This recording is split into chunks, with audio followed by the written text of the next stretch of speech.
강혜신의 오늘의 미국.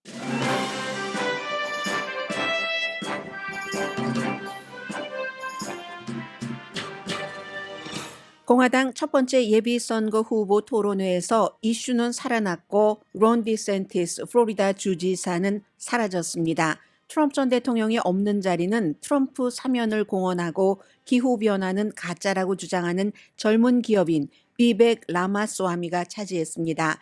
라마스와리 후보는 거의 모든 다른 후보들은 싫어하지만 트럼프 전 대통령을 포함해 공화당 멤버들은 좋아합니다. 토론회에 참석하지 않은 트럼프 전 대통령은 토론회와 똑같은 시간에 터커 칼슨과 온라인으로 인터뷰했습니다. 여러 음모 이론과 자화자찬이 주요 내용이었습니다. 오늘은 2020년 대선 결과를 뒤집으려고 한 혐의로 조지아주 풀튼 카운티 감옥에서 다른 피고와 마찬가지로 체포된 뒤 풀려날 예정입니다. 한인 데이브민 상원 의원의 지역구인 오렌지 카운티의 바이크바 쿡스 코너에서 총격 사건으로 4명이 숨지고 6명이 부상했습니다. 벤츄라 경찰국 소속이었던 전직 경관이 용의자였고 용의자도 다른 경관에 의해 숨졌습니다. 프레시맙 떼강도 사건도 이어집니다. 이번에는 리버사이드에 있는 노스트롬 렉에서 발생했습니다. 푸틴에게 반란을 일으킨 용병대장 프리고진이 비행기 추락사하자 세계는 푸틴의 보복으로 봅니다. 반란으로 푸틴의 힘이 빠지지 않았다는 것을 확인했고 우크라이나 전쟁이나 아프리카 정권에는 큰 영향이 없을 것으로 보입니다. 다만 프리고진과 푸틴의 관계를 관심 있게 들어온 많은 사람들은 이 사건에서 인생을 생각합니다. 바이든 대통령은 푸틴의 개입을 강하게 시사했습니다. 일본의 후쿠시마 오염수 방류가 시작되면서 미국에서는 중국과 한국의 반응을 보도합니다. 중국은 해산물 수입 금지를 후쿠시마에서 일본 전역으로 확대했습니다. 그러나 전문가들은 이 조치가 오래가지 못할 것으로 봅니다. 미국은 오래전부터 후쿠시마 해산물을 수입하면서 검역은 다른 국가 수입 해산물과 똑같이 하고 있고 유럽연합도 후쿠시마 해산물을 수입합니다. 한국에서는 일본 대사관에 들어가 시위한 사람들이 체포됐다는 것도 미국 언론이 보도합니다. 여러분 안녕하십니까? 오늘의 미국 강예신입니다. 네, 지금인 것 같은데요. 트럼프 전 대통령이 아직은 아닌데 풀튼 카운티에 이제 곧 등장을 할 것으로 보입니다. 텔레비전이 이렇다니까요. 케이블 텔레비전이 마치 지금 트럼프 전 대통령이 풀튼 카운티에서 체포된 것처럼 보도를 해서 제가 깜짝 놀라지 않았습니까? 들어오기 전에도 아니었는데 하면서 미리 사람들을 텔레비전에서 시선을 떼어놓지 못하게 하기 위해서 뭐 저렇게 보도를 하는 거고요. 제가 트럼프 전 대통령 등장하면 여러분들께 전해드리겠습니다. 먼저 오늘의 미국이니까 어제 있었던 공화당의 첫 번째 예비선거 토론회는 사실은 제가 일일이 모든 중요한 토론이 있을 땐 여러분들께 음성 같은 것을 많이 들려드리는데 그럴 필요는 없다고 생각됩니다. 어제 8명 모두 나갔어요. 그래서 이제 운동하다가 다친 그런 노스다코타 주지사도 출연을 했었는데 전 부통령, 현 상원 의원, 전 유엔 대사, 뭐 전현 주지사 그리고 기업인 이런 사람들이 나왔는데 결국은 거의 미국의 대선 후보로서 기억하지 못하게 될 그럴 그 밤일 겁니다. 도널드 트럼프 전 대통령이 공화당에서 워낙에 막강하기 때문에 어떤 정도로 막강하냐면요. 물론 제가 어제 토론회 조금 전해드리겠습니다. 남자 여자 사이에서 수입이 10만 달러 이상인 사람들, 복음주의이건 복음주의 아니건 기독교인들, 그리고 온건한 보수 공화당도 트럼프 전 대통령을 지지하고 팍스의 팬이건 아니면 다른 매체를 통해서 뉴스를 보는 사람이건 공화당이면 트럼프 전 대통령을 지지합니다. 모든 지역, 시골, 도시 인근, 도시 마찬가지로요. 그래서 물론 트럼프 전 대통령이 후보가 되지 않을 수도 있습니다. 지금 풀튼 카운티에 가는 것처럼 사법 리스크가 워낙 많아서 그래서 다른 후보들의 어제 나갔던 후보들의 희망은 트럼프가 대통령이 된다면 내가 다시 부통령 후보 마이크 펜스는 아니겠지만 다른 사람들은 내가 다시는 빼고 부통령 후보 이걸 희망할 것이고 아니면 트럼프가 우리가 예상하지 못하는 여러 가지 문제로 인해서 후보가 되지 못했을 때 사람들이 트럼프의 대안으로 나를 생각해 주길 바란다. 그런 마음으로, 그런 희망으로 어제 그 토론회를 치렀습니다. 그래서 이제 트럼프가 정치 무대에 들어오고 나서 이제 8년이 지났죠. 당을 접수를 했습니다. 제일 처음에는 공화당에서 잽 부시라는 아버지 부시 대통령, 아들 부시 대통령, 그리고 그 아들 부시의 동생 잽 부시 쪽으로 쏠렸다가 또 플로리다의 마르코 루비오에게도 쏠렸다가 그러다가 조금 더 강한 그런 그 공화당 색채를 좀 보수적인 색채를 갖고 있는 사람들은 텍사스주의 테드 크루스 쪽으로 몰리기도 했습니다. 그러면서 모든 그런 지지자들이 트럼프 전 대통령을 떨쳐내보려고 했지만 실패했죠. 당선이 됐고 그리고 또 중간 선거에서 엄청나게 졌는데도 트럼프 전 대통령은 힘이 더 세졌습니다. 바이든에게 졌는데도 그 뒤에 많은 사건, 지금 사법 리스크와 관련된 그런 사건들을 몰고 다니고 뭐 여러 케이스에 기소가 됐는데도 사태를 바꾸지 못하고 있습니다. 그렇게 해서 트럼프 없이 트럼프가 박스도 밉다. 그리고 나가봐야 별로 도움이 될 것 같지 않으니까 터커 칼슨과 인터뷰를 녹화하고 똑같은 시간에 방영을 했습니다. 전 대통령이 공화당 소속의 대통령이 공화당에서 주최를 하는 그런 그 토론회에 나가지 않고 똑같은 시간에 저거 보지 말고 나봐 하는 뜻이잖아요. 공화당 저쪽에서 하는 거 보지 말고 내 거 봐, 내 거 봐 하고 똑같은 시간에 이제 본인은 터커 칼슨과의 온라인 인터뷰를 내보냈습니다. 트럼프가 없는 첫 번째 토론회였는데 이슈는 트럼프 전 대통령이 나왔다면 아마 전부 all about 트럼프였을 텐데 많은 이슈들이 거론이 됐습니다. 뭐 예를 들면 트럼프의 법적 문제 여기에 대해서는 후보들이 말하기를 원하지 않았습니다. 어제 그 팍스의 그 사회자들이 아주 그 잘했거든요. 팍스에서 그동안 뭐라고 할까요? 좀 어려웠었던 좀 뭐라고 하면 좋나요? 팍스가 막 션 해니티, 터커 칼슨, 로라 잉그램 같은 사람들이 활발하게 트럼프 쪽으로 모여서 막 무조건 그쪽만 지지할 때 얼마나 힘들었을까요? 이그 브렛 베이너라든가 아니면 그 마샤 맥컬럼 이 두 남녀 사회자가 사회를 보면서 사회자가 얘기를 꺼냈습니다. 이렇게 꺼냈습니다. 만약에 트럼프가 유죄 판결을 받는다면 그럼에도 불구하고 트럼프를 후보로 지지할 것인가라는 질문이었었거든요. 어제 그 박스에 If former President Trump is convicted in a court of law, would you still support him as your party's choice? Please raise your hand if you would. 손을 들라고 했습니다. 왜 이렇게 청중이 환호를 했을까요? 당연히 트럼프가 유죄로 인정이 돼도 그를 후보로 지지한다라는 사람이 거의였기 때문에 그렇습니다. 브렛 베어의 그 사회자의 음성을 들어보셨고요. 손을 번쩍 들기 시작하는 사람이 38살의 기업인부터 뭐 니키 헤일리 전부 다 두 사람 빼고 두 사람 중에서도 한 사람은 크리스티는 잠깐 들었다 내린 것 같고요. 에이사 허친슨 유일하게 전 알칸소 주지사만 끝까지 나는 그 유죄로 인정되면은 안 한다고 손을 들지 않았습니다. 그 사람 한 사람 그러니까 확실하게는 한 사람 빼고 크리스티는 아마 트럼프의 저격수이긴 하지만 트럼프라는 것보다도 당이 그를 후보로 지명을 하면 당에 따른다 하는 뜻에서 그러니까 높이 못 들고요.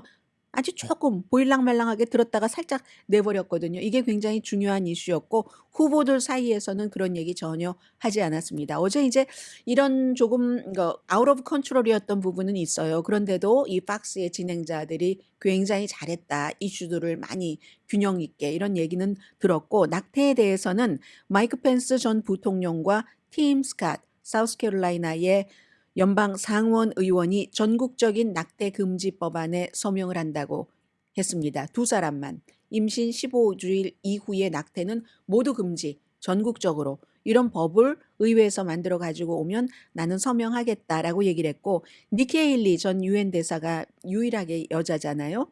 이건 의견 일치를 봐야지 될 사안이다라고 얘기를 했습니다. 기후변화에 대해서는 기후변화가 요즘 너무 사건, 사고들이 많이 일어나고 있죠. 생명이 희생이 되는 인간이 만들어낸 기후변화 이런 것들에 대해서 무슨 과학적인 논쟁에 관한 질문은 아니었습니다. 그런데 이제 디산티스 플로리다 주지사는 뭐 우린 학생이 아니니까 뭐 설명 이런 거 뭐 하지 말고 필요도 없고 뭐 이런 식으로 얼버무린다던가 그런데 라마스와미 비벡 라마스와미 38살 이 남자만이 기후변화 그거 뭔 소리야. 기후변화 아젠다는 지금 정치인들이 내놓는 다 가짜잖아 라고 유일하게 얘기를 했습니다. 그랬더니 니키 헤일리와 붙었거든요. 진짜다. 니키 헤일리라는 사람은 유엔에서 일을 했었던 사람이잖아요. 트럼프 행정부 당시에 유엔에서 아주 중요한 것 가운데 하나가 기후변화 이슈입니다. 우크라이나 사태에 대해서는 지원금을 더 이상은 안 낸다 한 사람 두 사람이었습니다. 8명 가운데서 라마스와미, 비벡 라마스와미와 론 디센티스. 디센티스는 애매하게 얘기했어요. 이 사람 항상 우크라이나에 대해서 애매하게 얘기를 하죠. 이 블라디미르 푸틴에 대해서도. 그리고 니키 헤일리와 마이크 펜스가 블라디미르 푸틴은 살인자다. 그럼 당신들은 살인자의 편에 서는 거다라고 얘기를 했는데 이것도 역시 배경을 말해줍니다. 니키 헤일리는 유엔 대사니까 이 국제적인 문제를 많이 이제 몇 년 동안 연구를 하고 딱 그 분위기를 볼 수 있는 위치에 있었고 마이크 펜스는 부통령이었잖아요. 그리고는 이제 모두 공통적으로 바이든 현 대통령을 비난했죠. 인플레이션, 또 헌터 바이든에 관해서, 아프가니스탄 철군한 것에 관해서, 그리고 론 디산티스에 대해서는 뭐 코비드 정책에 대해서 본인이 굉장히 과장을 많이 했고요. 플로리다주에서 잘했다 뭐 등등하고 마이크 펜스 어제도 팩트 체크를 해야지 될 부분은 많습니다. 국경 이 문제에 대해서 잘못된 스테이트먼트 같은 것을 얘기를 했지만 이 사람들 가운데서 후보가 될 사람이 거의 없어 보이니까 뭐 팩트 체크까지 하지는 않겠습니다. 제가 앞에 트럼프 전 대통령이 없으니까 좀 이슈도 얘기가 됐고 했다라고 말씀을 드렸는데 12분을 넘긴 2시간 동안에 후보 한 사람 말하는 것이 넘긴 사람이 없습니다. 거의 이제 공평했는데 그래도 특히 마이크 펜스가 말을 많이 했고요. 그리고 이제 마이크 펜스 다음에는 라마스와미 정도가 라마스와미는 그럴 수밖에 없죠. 다른 모든 후보들의 사방팔방 공격을 받았거든요. 공격을 받으니까 왜냐하면 뜨니까. 사실은 론 디센티스가 공격을 받을 것이라고 예상을 했는데 지지율이 트럼프 다음이니까. 그런데 사실은 라마스와미가 굉장히 뜨고 있거든요. 젊은 38살의 인도계. 그러니까 공격을 받으니까 답을 하느라고 답변 시간 같은 것이 길어졌습니다. 디산티스 크게 말했습니다. 어제 빨리도 말하고. 하지만 8명 가운데서 가장 말한 시간은 작았던 사람이고 낙태와 1월 6일 의사당 사건에 대해서 답변을 회피했습니다. 그 대신에 크게 말할 때는 뭐 군대를 보내서 멕시코에 카르텔을 부순다. 다른 나라에 그 형사 일을 미국에서 군대 보내서 해결한다. 이렇게 얘기를 했고요. 마이크 펜스 전 부통령은 트럼프 전 대통령의 요구를 거부하고 바이든 인증한 본인의 행동은 옳았다라고 얘기를 했습니다. 그러나 트럼프 행정부의 코비드 정책에 대해서 또 다른 사람들이 비난할 때는 말을 못했죠. 왜냐하면 본인은 그 당시에 부통령이었으니까. 그리고 마이크 펜스도 라마스와미에 대해서 이 사람 경험이 없다. 대통령이 되기엔 말도 되지 않는다 하고 했고요. 니키 헤일리는 외교 정책이 없다는 걸 보여줬다. 누가요? 라마스와미. 그러니까 살인자를 선택하지 블라디미르 푸틴을 이렇게 얘기를 했고 크리스 크리스티 뉴저지 주지사는 어제는 라마스와미의 밤이었다니까요. 엄청 인지도 높아졌을 거예요. 꼭 저 사람은 챗GPT 같다 말하는 게 아직 젊고 그러니까 아주 농익은 이런 경험이라든가 통찰력에서 나오는 게 아니라 챗GPT가 그래서 이렇습니다라고 말하는 것 같은 기계적이다라는 뜻이 되겠죠. 그리고 뭔가 그 아마추어 오바마 같다 뭐 이런 얘기도 했어요. 오바마는 그 당시에 변화, 이상, 희망 이런 거를 그런 것으로 대통령이 된 사람이잖아요. 그렇게 물론 반대이지만 젊은 사람인데 가장 젊은 사람이 기후변화는 가짜다라고 얘기를 하니까 라마스와미가 아무튼 아마추어 오바마다 뭐 이렇게 얘기를 했고요. 그러니까 또 조지아주의 그 마조리 테일러 그린이 아니 그렇게 말하는 거는 인종차별이야 라고 얘기를 하는데 왜냐하면 라마스와미가 인도계니까 미국에서 태어났지만 엄마 아빠가 다 인도계 이민자니까 그렇게 말하는데 글쎄요 조지아의 마조리 테일러 그린이 백인에 관한 모든 것에 앞장서서 아주 심각할 정도로 그러면서 인종차별이라는 말을 소수 인종에 대해서 할 수 있을지는 모르겠습니다만 아무튼 그렇습니다. 그래도 어제 라마스와미가 트럼프가 빈 자리를 꽉 차지하고 있었다. 이런 것을 볼 수가 있었던 거고요. 본인은 또 비슷한 것도 있어요. 트럼프 전 대통령도 처음에 대통령이 될 때 나는 원래 정치인이 아니었기 때문에 빚도 없어. 난 아웃사이더야. 아웃사이더이기 때문에 썩은 물을 쫙 내가 들어가서 뽑아놓겠어 라고 얘기를 했잖아요. 그리고 트럼프와 마찬가지로 기후변화는 가짜다라고 얘기를 했고요. 어제 이제 그런 일들이 있었습니다. 그런데 이제 켈리안 코누이라는 트럼프 전 대통령의 자문이 딱 2시간 동안에 토론회를 보고 나서 한 얘기가 공화당의 다른 후보들이 트럼프를 때릴 수가 없죠. 장갑을 끼고 어떻게 때립니까? 트럼프를 공격하면 트럼프 지지자들에게 버림받는데요. 뭐 우리 다 알고 있는 그런 얘기를 했어요. 어제 뭐 잘한 사람은 마이크 펜스 전 부통령, 크리스 크리스티, 뉴저지 주지사, 니키 헤일리도 아주 잘했다 하는 사람들도 있어요. 그리고 저는 팍스 진행자들이 아주 잘했다고 봅니다. 두 사람이. 그리고 뭐 비벡 라마스와미는 좀 믹스드된 평인 것 같습니다. 잘했다는 사람도 있고 아니라는 사람도 있고 루저는 론 디센티스 주목받지 못했습니다. 팀 스캇도 의외로 어제 주목받지 못했고요. 덕 버검 뭐 정말 노스다코타 주지사 다치면서 농구하다가 다쳐서 2시간 서 있기 좀 힘들었다고 하는데도 나왔거든요. 그런데 별로 존재감이 없었습니다.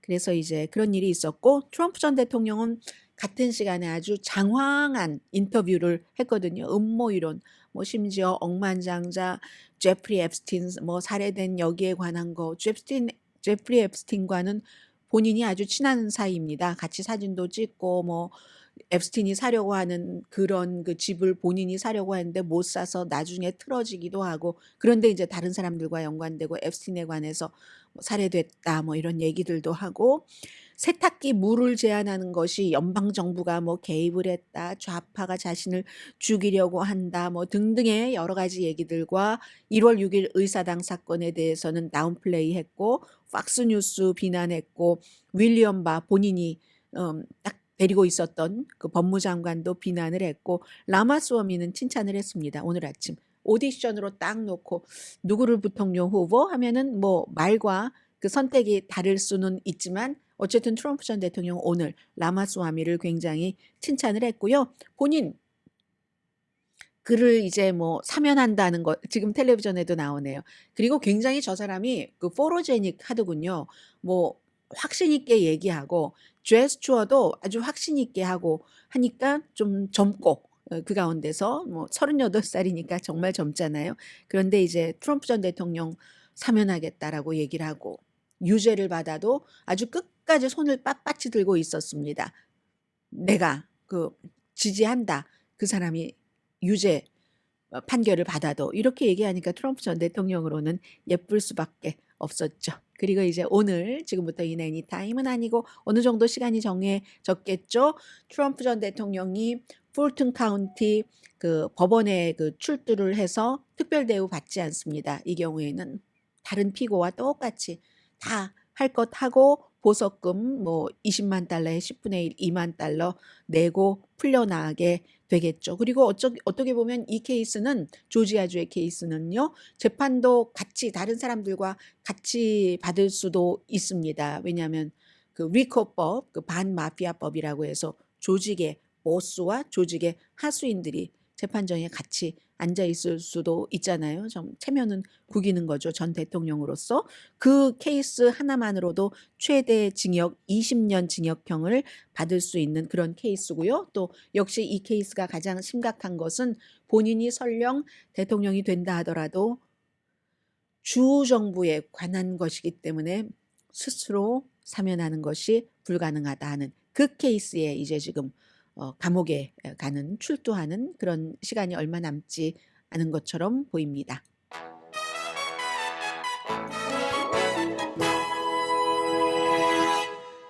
잠시 뒤에는 뭘 전해드리나 하면은요.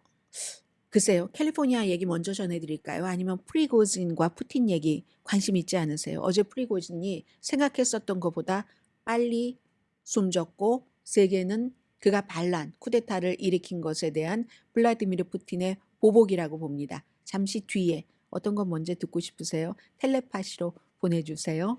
라디오 서울 방송 오늘의 미국 듣고 계십니다. 사건 사고는 날이면 날마다 일어나는 일이고 이런 일들은 어쩌다가 한번 우리에게 인생을 생각해 보게 할 수도 있는 이슈이기 때문에 프리고진과 푸틴을 먼저 선택했습니다.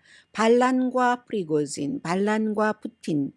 어제 이제 그 프리고진이라는 바그너 용병 대장 푸틴 대통령의 요리사였고 오랜 동안 같이 뭐 수십 년을 뭐 여러 가지 일을 했었던 프리고진이 2개월 전에 이제 그 본인이 용병으로 우크라이나에 가서 열심히 싸웠더니 뭐 다른 장군이라든가 이런 사람들과 뭐 대우가 다르다는 뭐 그리고 우리 용병에게 지원하지 않는다 여러 가지를 얘기를 하면서 모스크바로 진격하다가 한 200km 남겨두고 그냥 벨라루스의 그 대통령이 중재를 한다고 하고 푸틴이 오케이 하니까는 그냥 흐지부지 돼버렸잖아요. 흐지부지 되고는 살아서 마구 돌아다녔습니다. 모스크바, 크렘린, 세인트 피터스버그 또 아프리카까지 돌아다니고 하다가 어제 개인 그 본인의 제트기에 타고 10명이 있었는데 조종사 3명, 나머지 그 용병 그 바그너의 또 다른 그 커맨더도 있었고 갑자기 목격자들 얘기 들으면요. 폭발음이 들렸다는 겁니다. 폭발음이 들리고 하늘에서 그 모스크바 인근에서 그 비행기가 툭 떨어져서 현장에서 직사한 거죠. 시신은 전부 확인이 됐고요. 여기에 대해서 푸틴이 죽지 않았구나. 중간에 프리고진을 클렘린까지 초대를 하고 했을 때는 참 약해 보이기도 한다라는 생각을 한 사람들도 있었는데 바그너라는 용병이 필요하니까 그런데 그리고 푸틴이 얘기를 했잖아요. 원래 복수라는 것은 차갑게 먹는 음식이라고.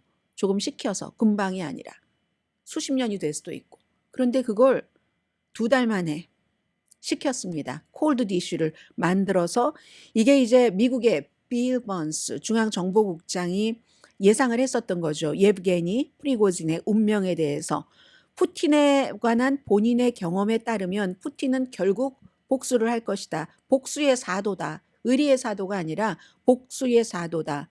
그래서 프리고진이 복수를 피하면 나는 놀랄 것이다 라는 얘기를 했었는데 딱 그게 이제 맞아 떨어졌습니다. 제트기가 땅에 곤두박질 치면서 렘브라에르 제트기입니다. 거의 3만 피트까지 상승했으니까 이건 누가 뭐라고 뭐 예를 들어 요즘에 러시아에 우크라이나가 드론을 공격을 하니까 이거 말이 안 되는 거예요. 드론은 더 낮고 더 천천히 그리고 물체가 더 작죠. 그래서 이제 사망을 했는데 사고냐? 러시아에서 뭐라고 결론을 지을지 모르죠. 지금 조사를 하고 있지만 그렇지만 앞서 말씀드린 그런 이유로 우크라이나는 또 아니라고도 하고 뭐 방어망이 불안정해서 그 제트기를 못 알아보고 이것도 그 뭐 드론으로 오인을 하고 러시아 방어망이 공격을 했다 공군이 이것도 거의 거의 그렇게 일어날 리가 없는 일이랍니다. 그리고 이제 우크라이나 정보국에서는 러시아 국방장관 그 세르게이 쇼이구를 포함해서 여러 명이 프리고진도 적이 많은 거죠, 지금. 그렇지만 적이 아무리 많아도 푸틴의 지시 없이 이렇게 그를 숨지게 할 수는 없었다는 겁니다. 이 작전은 불가능했다. 폭발음이 들렸다고 하잖아요. 바이든 대통령 사실은 모르지만 케어풀하게 얘기합니다. 그렇지만 나는 놀랍지 않다. 전에 바이든 대통령도 그랬잖아요. 프리고진은 지금부터 먹는 음식을 찬찬히 살펴봐야지 될 것이다. 바이든 대통령은 이제 이로써 푸틴의 개입을 강하게 시사를 한 거죠. 이런 얘기도 했습니다. 푸틴이 배후에 없는 일이 많지 않아. 이런 큰일 가운데 이런 얘기도 했고요. 다시 미국의 빌 번스 CIA 국장은 러시아 안보국이 이미 그 프리고진을 암살하라는 명령을 받았다는 뭐 이런 정보들도 갖고 있었다. 우크라이나 정보국장도 마찬가지고요. 그런 얘기를 했고 또 우크라이나의 그 볼로디미르 젤렌스키 대통령의 그 최고 그 자문은 그런 얘기도 했죠. 이 참 참 얍삽하고 추잡하고 너무너무 얄팍한 벨라루스의 루칸세코 대통령이 중재하고 푸틴이라는 악당이 얘기를 하는 그 안전보장서에 서명을 한 그것은 사형 선고에 서명을 한 것과 다름이 없다. 똑같다. 이렇게 우크라이나에서는 얘기를 했고요. 프리고진과 평소에 친했던 그 세르게이 스로비킨이라는 우주 사령관이었었죠. 러시아 공군 우주군 사령관도 어제 해임됐습니다. 그래서 그럼 이게 앞으로 우크라이나 전쟁에 어떤 영향을 미치느냐? 러시아 국방부 정규군들이 하지 못했던 것을 이렇게 이 누구죠? 이 프리고진의 용병대 바그너가 했다고 하니까 무시해도 좋을 정도랍니다. 영향은. 왜냐하면 우선 일단 그 바흐무트를 점령한 이후에는 밀려났고 바그너 그룹이 밀려났고 우크라이나를 공격할 때 필요했지. 왜냐하면 너무 말하자면 뭐라고 말씀드려야 되나요? 이 용맹하다고 말하려고 하니까 좀 이상해서요. 용병이라서. 그래서 정규군이 하지 못하는 이런 건 공격할 때 필요한 겁니다. 지금은 우크라이나가 공격을 하고 방어를 하는 입장이잖아요. 이미 이제 어느 정도 수습을 했다는 거예요. 러시아군이. 아프리카 국가에는 영향이 별로 없을 것으로 보입니다. 2014년부터 용병을 만들어서 러시아 법배는 안 되는 거예요. 이게 돈 주고 이제 사는 군인들. 근데 푸틴이 돈벌이를 하도 이렇게 저렇게 하니까 아프리카에서의 피 묻은 금이라든가 뭐 피 묻은 다이아몬드라든가 정권을 유지해 주기 위한 여러 가지를 해서 바그너가 그쪽에서 활동을 했잖아요. 2014년부터. 그러나 용병이 바그너 그룹 하나겠습니까? 아프리카에서는 돈 주고 다른 용병 쓰면 됩니다. 그래서 거기도 별로 영향이 없을 것 같고 가장 큰 파장은 러시아 내부에 있겠죠. 프리고진이 그야말로 푸틴의 명령으로 숨졌다면 내년에 또 선거 있잖아요. 나에게 충성하지 않으면 어떻게 되는지 알지? 당장 죽을 수도 있어? 이걸 이제 메시지를 보여주는 거죠. 그러나 동시에 러시아는 마피아 국가다. 마피아 보스가 푸틴이다 하는 것도 보여주는 거죠. 사람을 그렇게. 법의 절차 같은 것을 무시하고 용병을 만들 때부터 법의 절차, 법이라는 것을 깡그리 무시한 거지만 모든 것을 무시하고 그런 마피아 국가다 하는 것을 보여주는 거죠. 그리고 사실은 이건 어느 정도 러시아 국민들도 맞으니까 그런 사람을 뽑는 겁니다. 물론 뭐 부정선거 이런 얘기들도 있지만 미국도 마찬가지예요. 트럼프 전 대통령을 저렇게 좋아하는 것은 트럼프 전 대통령을 좋아하는 사람들이 많아서 좋아하는 겁니다. 채첸군 같은 사람을 인간으로서 지도자로서 뭐 화장실에서 다 끌어내서 뭐 어떻게 참혹하게 쓸어내버리겠어. 막 이렇게 과격하고 참혹한 말을 하면은 할수록 더 좋아하는 러시아 국민들이 이 푸틴이라는 사람을 뽑았던 거죠. 그러니까 분위기 봐가면서 정치인들도 합니다. 마지막에는 국민의 수준인 겁니다. 러시아는 마피아 국가 수준이다. 이렇게 보면은 될 것 같고요. 아무튼 푸틴의 적이 그래서 암살로 계속 쓰러지고 뭐 어떤 때는 뭐 방사능, 동위원소 같은 것을 넣은 뭐 티를 마시고도 숨지고 이렇게 손잡이 같은데 아니면 무슨 속옷 같은 데다가도 독을 묻혀놔서 신경물질 같은 것을 발라놔서 숨지게 하고 정상 국가가 아니다 하는 것은 다시 한번 세계에 보여준 거죠. 그리고 마피아 국가의 특징은 또 뭐냐면요. 아주 좋을 때는 마피아 보스에게 바짝 엎드립니다. 푸틴에게 바짝 엎드려요. 그리고 그 마피아 보스는 어떤 땐 또 변덕스럽기도 합니다. 그리고는 그 사이에서 아랫사람들 사이에서 불화가 아주 심하죠. 마피아적으로 심하죠. 다른 그 조직보다 훨씬 이런 것을 보여주는 건데 아무튼 그리하여 프리고진의 사망은 푸틴이 파워를 일단 통합했구나. 이런 것은 알 수가 있습니다. 그러나 어떻게 보면은 몇 퍼센트인지 그 퍼센티지에 따라서 이게 달라지는 거잖아요. 저울이. 프리고진이 그 사람이 뭐 어렸을 때 정말 뭐 어렸을 때는 뭐 운동선수도 되고 싶고 하고 스키 선수도 되고 싶어 하고 했지만 뭐 청소년 때 뭐를 훔쳐서 감옥에 들어갔다 나온 뒤에는 그렇게 됐고 핫도그 장사하다가 수완이 좋아서 식당하고 그리고 캐더링 군에 납품하고 푸틴과 친해져서 야 저기까지 갔네. 용병을 몇만 명을 거느리고 있어. 이렇게 별로 질이 좋은 사람은 아니야. 그렇지만 나중에 막 그 뭐죠? 이 그 쿠데타 일으킬 때 보니까 뭐 러시아 군이 썩었네, 뭐가 썩었네, 맞는 말도 다 하네 하는 사람들이 얼만큼 남아 있을지도 사실은 그 모르는 거고요. 그가 진실을 말했어 하는 사람들도 있을지 모릅니다. 그리고는 이제 뭐 중요한 것은 용병들이 어떻게 할 것인가. 용병이 프리고진에 굉장히 충성을 했어요. 그러나 프리고진 인간에 충성을 한 것일까요? 그가 주는 체크에 돈에 충성을 한 것일까요? 돈에 충성을 한 사람이 더 많을지 모릅니다.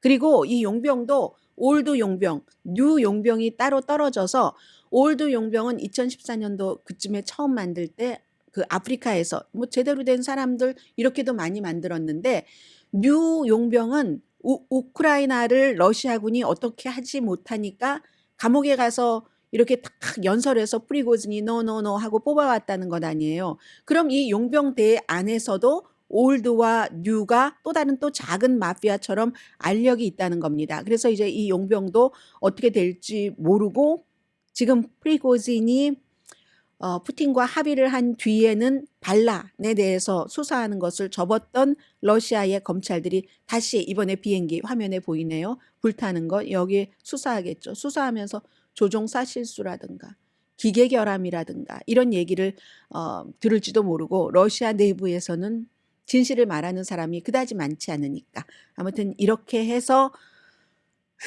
러시아 용병도 그렇고 푸틴도 그렇고 누구도 그렇고 다만 하나 분명한 것은 세계는 이번에는 아주 또렷하게 그전에는 오랜 세월에 걸쳐서 사람들이 잘 알지 못하지만 러시아에서의 반정부 사람이라든가 뭐 예전에 무슨 그 정보국에서 일했던 사람이라든가 이런 사람들을 런던에서 암살한다던가 그런 식으로 정적을 제거를 했는데 이번엔 프리고진이라는 사람들이 이 우크라이나의 그의 용병 바그너가 투입되면서 영화보다도 더 영화처럼 너무 많이 알고 계시잖아요. 오늘의 미국을 듣고 보고 계시는 분들도.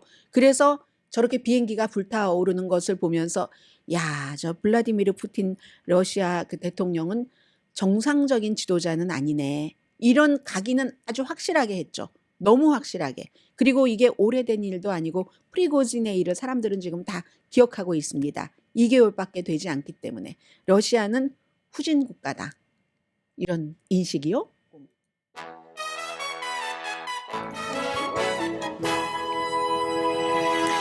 라디오 서울 방송 굉장히 크게 들리셨죠? 그래도 제가 느낌으로 안 해요. 마이크가 갑자기 쑥 올라갔었어요. 그런데 오늘 이슈가 이렇게 좀 굵은 이슈를 한 구획에서 하나씩 전해드리게 되네요. 이 내용을 먼저 보도를 해드리겠습니다. 경제와 정치가 연결될 때 지금 이제 후쿠시마 오염수 방출에 관해서 요 며칠 동안 미국에서 굉장히 많이 보도를 합니다. 특히 이제 오늘은 중국과 한국의 반발에 대해서 보도를 하는데 일본이야 표준에 맞는다고 얘기를 하죠. 그리고 과학자들도 구태여 뭐 숫자로 따지자면은 훨씬 많은 수의 과학자가 일본과 유엔사나 국제에너지기구에 안전하다는 결론에 동의를 합니다. 그러나 더 많은 연구가 있었어야지만 됐고 더 투명하게 했어야지만 된다. 이런 과학자들도 많습니다. 그리고 뭐 어떤 과학자들은 또 이런 얘기도 해요. 이 내용은 가디언의 보도입니다. 오늘 보도입니다. 중국을 비롯한 다른 나라의 원전에서는 희석된 삼중수소를 수십 년 동안 사고 없이 바다에 방출하고 있다. 뭐 물론 사고가 나지 않은 원자력 발전소의 그런 것이고요. 토니 어윈 호주의 국립대학교의 그 명예교수는 세계 원자력 발전소는 60년 넘게 사람이나 환경에 해를 끼치지 않고 삼중수소를 포함한 물을 정기적으로 배출해 왔고 대부분이 이제 이게 중요한 거죠. 뭐 사고가 났다 아니다 이런 걸 다 결론적으로 따져서 후쿠시마에서 지금 내보내고 있는 것 그 삼중수소 같은 것이 들어있는 것보다 훨씬 높은 수준으로 지금 다 방출하고 있다. 한국이나 중국 다 마찬가지예요. 이건 이제 가디언이고 그러나 그렇지 않다라는 제가 엊그제 말씀드린 것처럼 끊임없이 여기에 이제 정치도 들어가고 이념도 들어가고 뭐 이렇게 들어가면은 해석은 무궁무진할 수 있다는 얘기입니다. 일단 반응입니다. 중국이 일본 해산물을 후쿠시마와 그 일부 지역에서 전체로 수입 금지한다고 발표를 했습니다. 부당하다, 이기적이고 무책임하다라고 얘기를 했는데 경제적인 데미지 크겠죠. 일본에서 수출하는 수산물의 반이 중국으로 갑니다. 믿어주세요. 반. 1년에 한 11억 달러 정도가 됩니다. 그런데 이 결정은 BBC 방송은 정치적이라고 얘기를 합니다. 아마 일본이 요즘 한국과 같이 미국에 이렇게 가깝지 않았으면, 대만에 대해서도 미국이 원하는 대로 입장을 보이지 않았으면 이 정도로 시끄럽게 하지는 않았을 것, 소란이라고 표현을 했습니다. 도쿄와 베이징의 관계가 좋았다면 그런 지적을 했고요. 관계 악화라기보다는 이건 증상이다. 나쁜 관계에서 나온 중국 외교 전문가인 닐 토마스 씨, 아시아 소사이어티 소속입니다.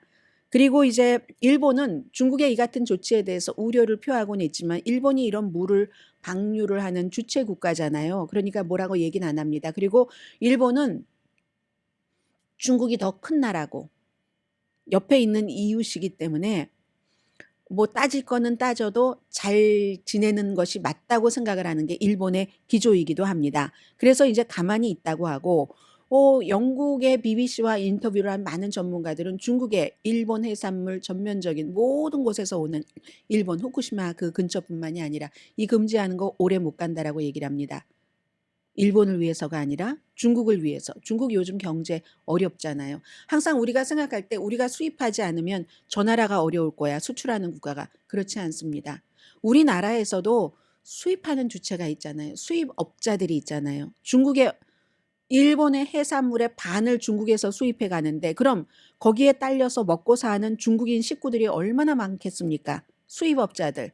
그리고 그들의 정서, 비즈니스 정서 같은 거, 기업 정서. 이것 때문에 중국이 결국은 조금 있다가 슬그머니 풀어주고 말 것이다라고 얘기를 하고요. 한국은 지금 여론이 더 중요하죠. 당연히 한국도 지금까지 금지해 왔고 뭐 정부도 뭐 수입하겠다 이런 말은 아직은 할 수도 없어요. 못하고 있는 입장입니다. 한국의 국민은 오늘 그 CNN 방송의 폴라 행칵이라는 서울 특파원이 얘기하기를 3분의 2가 후쿠시마 오염수 해양 방류에 반대란다. 더 많이 연구를 하고 연구를 해도 뭐 다른 방법으로 하지 왜 바다에다가 뿌리느냐 이렇게 얘기를 하는 거죠. 그리고 어떤 사람들은 이게 뭐 그 나오는 그 30년 동안의 물의 양과 태평양 바닷물의 양을 다 합치면 그게 어느 정도가 될까?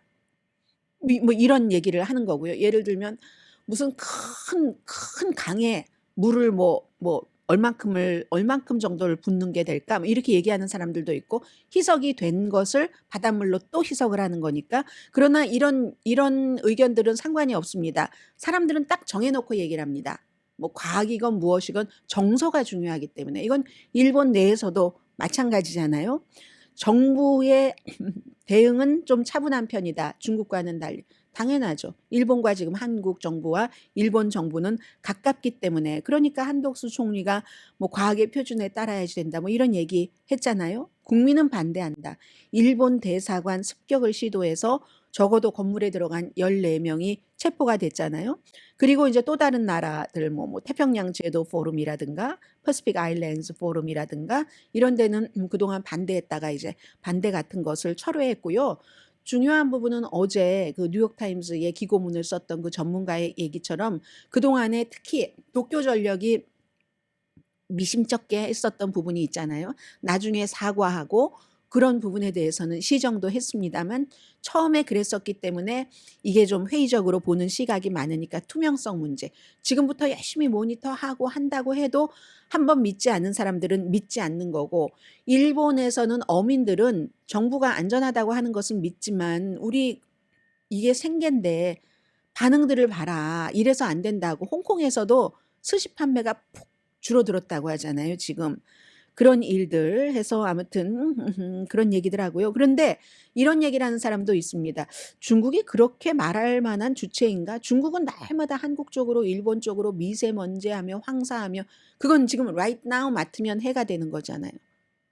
그래서 한국의 많은 의사들은 날씨 나쁜 날 절대로 건강을 위해서 걸으러 밖에 나간다던가 이런 거 안 합니다. 건강이 얼마나 중요한 것을 절감하기 때문에 일본에서 오는 그 자연적으로 오는 것은 어쩔 수 없다 할지라도 일본이 아니라 중국에서 오는 중국에서 산업이 발전돼서 중국의 경제가 발전되기 위해서 오는 산업 쓰레기들이 있잖아요.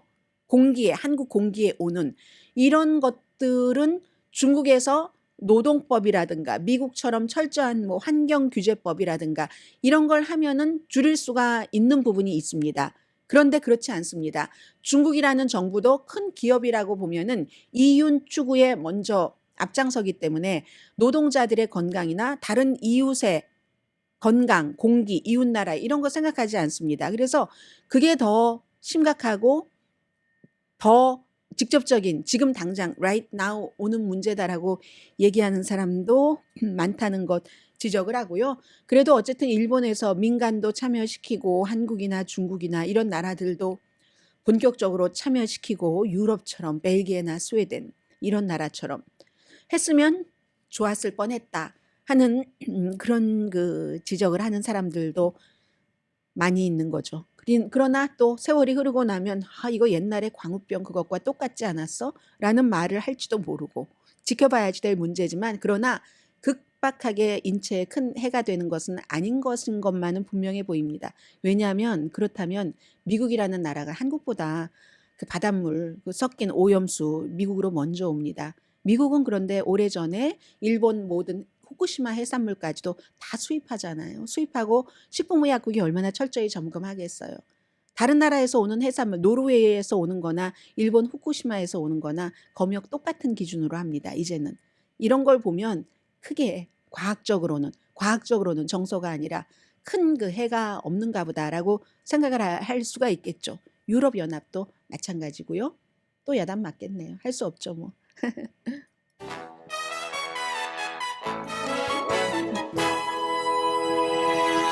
라디오 서울 방송 오늘의 미국 듣고 계십니다. 리버사이드의 노스트롬 렉이네요. 이번에는 6명 그 절도범 남녀랍니다. 들어와서 적어도 뭐 수천 달러 정도 가지고 갔겠죠. 캐논 스프링스 파크웨이에 있는 그런 그 노스트롬 렉이랍니다. 화요일 날에는 또 LA 그 산타 아니타 쇼핑몰에 있는 메이시스 매장 약탈하는 장면 뭐 보면 화면 보면 최소한 5명은 얼굴 같은 것도 잡혔다고 하잖아요. 입생로랑 구찌 막 이런 것.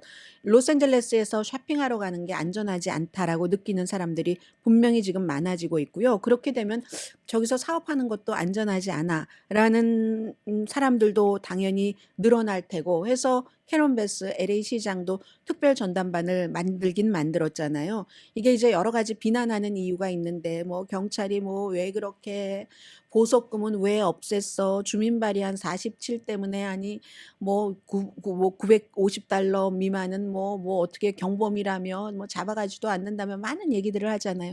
여러 가지 이유들이 다 겹쳤을 겁니다. 그러나 주민 발의안 47 때문에는 아니라고 그 플래시몹이 떼강도가 왜냐하면 저렇게 들어가서 입생로랑 구찌는 하나만 가져도 950달러 넘습니다.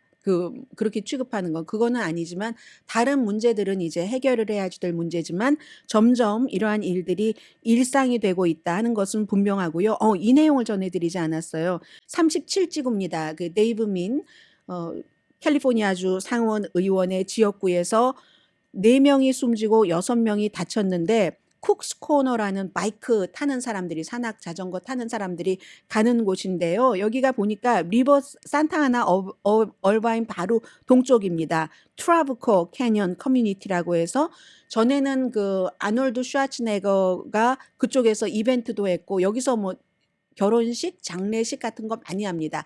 어제가 스파게티 데이라고 해서 8달러에 스파게티도 주고 뭐 락 음악도 주고 하는 그런 날이었다고 하거든요. 그런데 벤추라 카운티의 경관이었던 사람이 엑스 와이프 거기에 자주 가는 사람이에요. 해서 총하고 신고하자 2분 만에 경관이 왔는데 결국은 경관과 총싸움에서 용의자도 숨지고 4명 숨지고 6명이 중태인데 6명 가운데서도 2명은 지금 그 중상이라고 하거든요. 했더니 데이브 민 상원 의원이 가장 안전한 지역인데 이렇게 총격에 시달리고 있습니다. 라고 얘기를 합니다. 여론은 총기 규제 하라고 하지만 공화당의 정치인들은 총기 규제에 반대랍니다. 어제 토론회를 한 그런 후보들도 다 마찬가지입니다. 시간 때문에 서둘러 끝내고 났더니 시간이 조금 남았는데요. 전해드리지 못한 그 여러 가지 이슈가 있는데 그 가운데 이제 하나가 어제 제가 이제 인도가 달의 남극에는 미국도 중국도 러시아도 제치고 최초로 무인 그 탐사선이 그 찬드리안 3이 착륙을 해서 여러 가지를 이제 개척해 나갈 겁니다라고 말씀을 드렸었잖아요. 그런데 이것도 여기서 끝은 아니라는 거죠. 유인인 사람이 타고 있는 것이 중요하고 그렇게 볼 때는 중국이 훨씬 사람이 타고 있는 유인 우주선을 보낸다던가 하는 것은 인도보다 조건이 좋을 수도 있고 미국이 좋을 수도 있고 러시아는 꼭 그래 보이진 않습니다. 그래서 이것도 중간 단계까지의 인도의 세계 최초의 성공이다라고 말씀드립니다. 강혜신이었습니다.